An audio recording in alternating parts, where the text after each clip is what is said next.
आत्म नमस्ते। मैं हूँ संगीता शाह। स्वागत है आपका मेरे YouTube चैनल पे। दोस्तों, नंबर के इस सीरीज़ में आइए आज जानते हैं हम मूलांक 4 वालों के बारे में कि उनके गुणधर्म कैसे होते हैं, वो किस प्रकार के व्यक्ति होते हैं, उनको कौन से काम सबसे ज़्यादा सूट करेंगे, प्लस उनके कौन से नंबर के साथ किस तरह का व्यवहार होता है, उनकी कंपैटिबिलिटी कैसे होती है। ठीक है, तो आइए हम जानते हैं।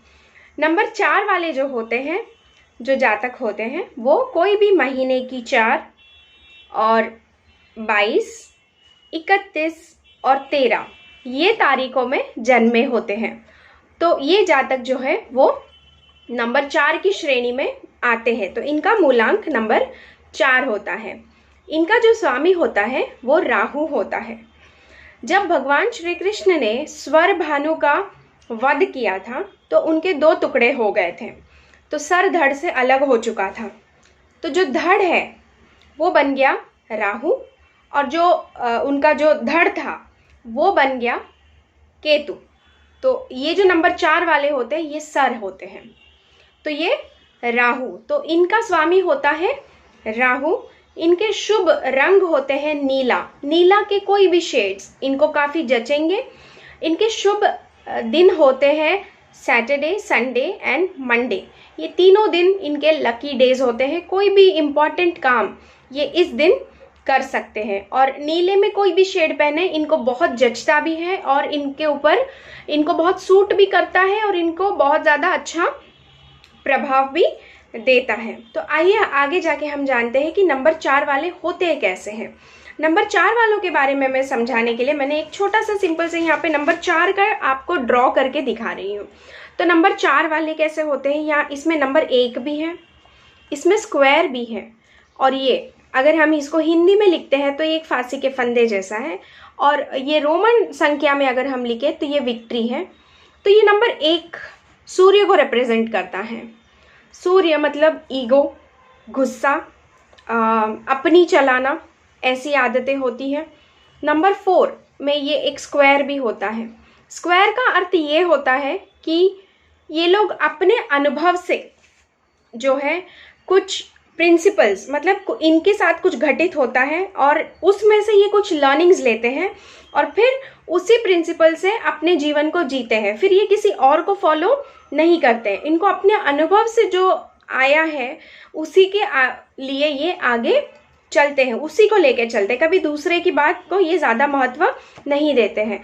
फिर ये नंबर रोमन अंक में जो लिखा है, again number 1 ego, leadership, everything included. उसके बाद ये वी फॉर विक्ट्री, मतलब इनको कभी हार देखनी ही नहीं होती है। चाहे परिस्थितियाँ कितनी भी विषम हो, चाहे परिस्थितियाँ कितनी भी खराब हो, ये उसमें से रास्ता निकालना बहुत अच्छे तरह से जानते हैं। मतलब जैसे ये हेड है ना, तो लॉजिक्स, इंटेलेक्ट, दिमाग, शातिरता, ये सब कुछ इनको बहुत अच्छे से आता है।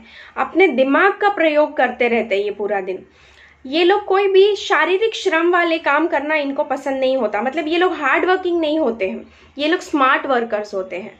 इनको किससे अपना काम कैसे निकाल के लाना है ये इनको बहुत अच्छे से आता है। दूसरी चीज़, ये लोग हर किसी के साथ बहुत अच्छे से जेल कर लेते हैं।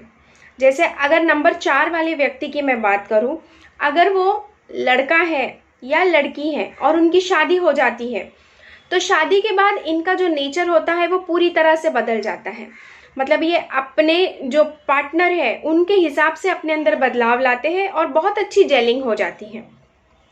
ये जिनके साथ बैठते हैं ये बिल्कुल उनको कॉपी करने लगते हैं, उनके जैसा बात करने लगेंगे, उनके जैसा व्यवहार करने लगेंगे, जिससे होता क्या है कि इनके काम बहुत आसानी से बन जाते हैं। लोग इनके साथ बहुत जल्दी कंफर्ट फील करने लगते हैं क्योंकि ये दिमाग यूज़ करते हैं। हर जगह लॉजिक्स को अप्लाई करेंगे। अब जैसे कि मैंने कहा कि ये हेड है, इनका कोई धड़ है ही नहीं, तो ये नीचे का पोर्शन होने का एहसास ही नहीं होता इनको। मतलब ऐसा नहीं है कि इनके पास नीचे का पोर्शन नहीं होता है, धड़ होता है इनके पास, लेकिन ये बहुत ज़्यादा ग्राउंडेड नहीं रहते हैं। ये हमेशा हवा में रहते हैं, बहुत बड़े बड़े सपने देखते हैं और उनको पूरा करने के लिए निरंतर प्रयास करते हैं। जैसे इनका मैंने निचले पोर्शन में बहुत ज़्यादा तकलीफ होती है, जैसे धड़ में, जैसे इनके कमर में दर्द होगा, टांगों में हमेशा दर्द रहेगा, इस तरह से मतलब बॉडी के निचले अंगों से लेके ये दर्द से, परेशानी से हमेशा जूझते रहेंगे। दूसरी चीज़, नंबर 1 भी इसमें रिप्रेजेंट कर रहा है, तो सूर्य का नंबर है, तो इनके पिता के साथ जो रिलेशंस होते हैं वो भी इतने अच्छे नहीं होते हैं। उसकी वजह से इनके सर में भी बहुत दर्द रहता है, क्योंकि ये सोचते बहुत हैं, बहुत जुगाड़ लगाते हैं, इसके वजह से इनके सर में दर्द बहुत होता है और इनकी आंखें भी कमज़ोर होती हैं। आप देखोगे कि नंबर 4 वाला कोई भी व्यक्ति होगा वो हमेशा चश्मा पहने रहता है, क्योंकि इनको आंखों में बहुत तकलीफ होती है। तो इनका जो काम होता है, ये लोगों का कैसे होता है ना, ये लोग इलेक्ट्रॉनिक गैजेट से बहुत प्रभावित होते हैं। जब भी आप इनको देखेंगे ये इलेक्ट्रॉनिक गैजेट से जो है घिरे रहेंगे। इनका सारा काम भी इलेक्ट्रॉनिक गैजेट से ही रिलेटेड रहेगा। जैसे मैंने क्या कहा, इनको शारीरिक बल यूज़ करके, कष्ट करके काम करना बिल्कुल पसंद नहीं होता। ये हर चीज़ को ईजीली करना चाहते हैं, इस वजह से ये क्या होता है, इलेक्ट्रॉनिक गैजेट से ज़्यादा जुड़े रहते हैं और इनका सारा काम भी उसी में रहता है। लेकिन अगर ये लोग नेचर के साथ ज़्यादा जुड़े तो इनके अंदर बहुत अच्छे परिणाम आपको देखने को मिलेंगे। तो इनको नेचर के साथ जुड़ना बहुत ज़रूरी है। अब हो गया राहु, एक शैडो प्लैनेट है। मैंने आपको कहा कि एक छाया ग्रह है, इनका अपना कोई अस्तित्व नहीं होता। तो अगर ये नंबर 4 वाले, जैसे अगर आप पतले दुबले हैं तो आपकी शैडो भी कैसी होगी, थिन ही दिखेगी। लेकिन अगर नंबर 4 वाले की फिजिकल हेल्थ, अगर वो लंबे और चौड़े होते हैं तो उनका जो शैडो होता है वो भी क्या होगा, मोटा दिखेगा। तो ये लोग जितने शारीरिक रूप से लंबे, चौड़े और मोटे होंगे, इनका प्रभाव उतना ज़्यादा लोगों पे पड़ेगा। मतलब ये लोग जो है बहुत अच्छे से उस चीज़ को, काम को, अपना प्रभाव को दूसरों पे डाल पाएंगे। अगर आप नंबर 4 है और बहुत लीन है तो भी आपका प्रभाव लोगों पे इतना अच्छा नहीं बनेगा, ठीक है।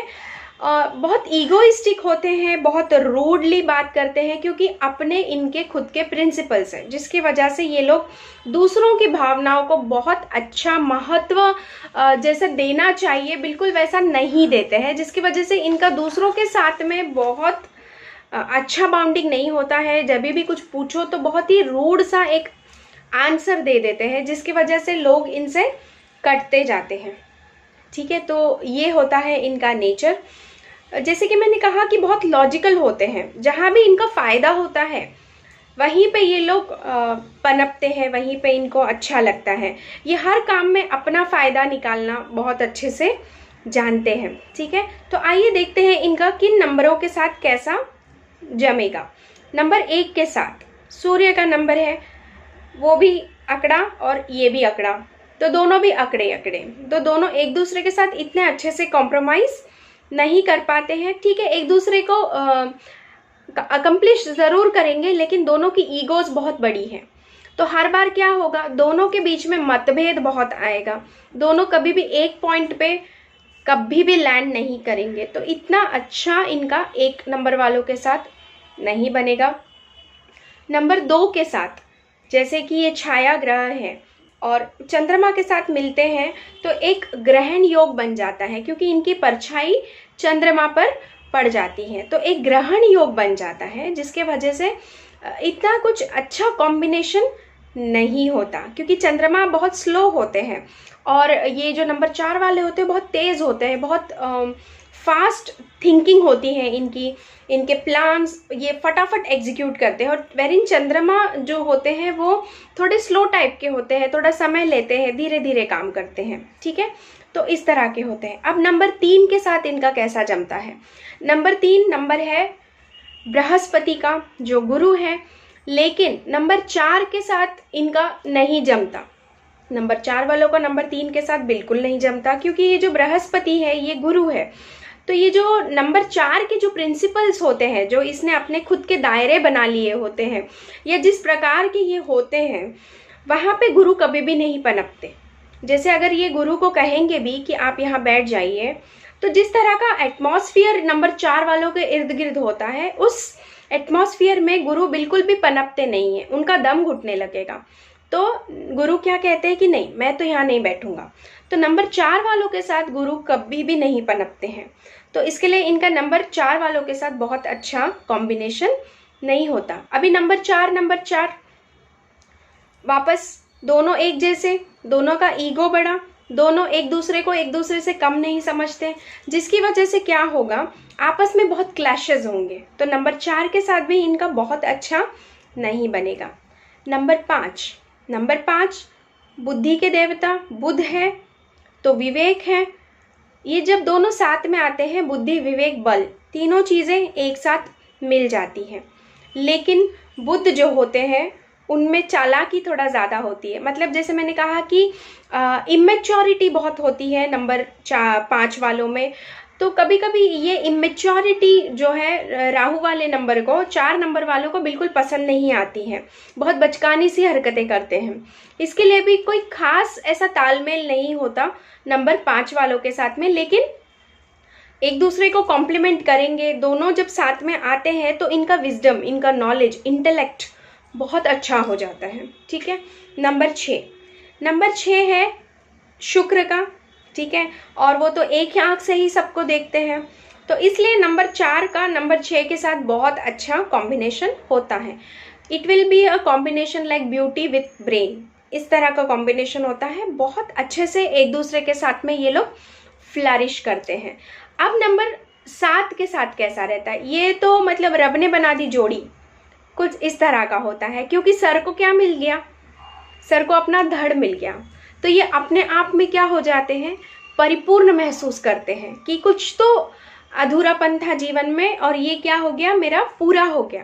तो जैसे ही नंबर 7 और नंबर 4 एक साथ आते हैं तो ये बहुत अच्छे से फ्लरिश करते हैं, अपने आप में बहुत सेटिस्फाई फील करते हैं, क्योंकि ये दोनों नंबर एक दूसरे को कंप्लीट करते हैं।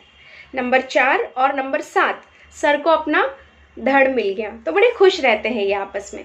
अब नंबर 8 और नंबर 4 दोनों की ही ईगोज बहुत बड़ी हैं, कोई एक दूसरे को एक दूसरे से कम नहीं समझता।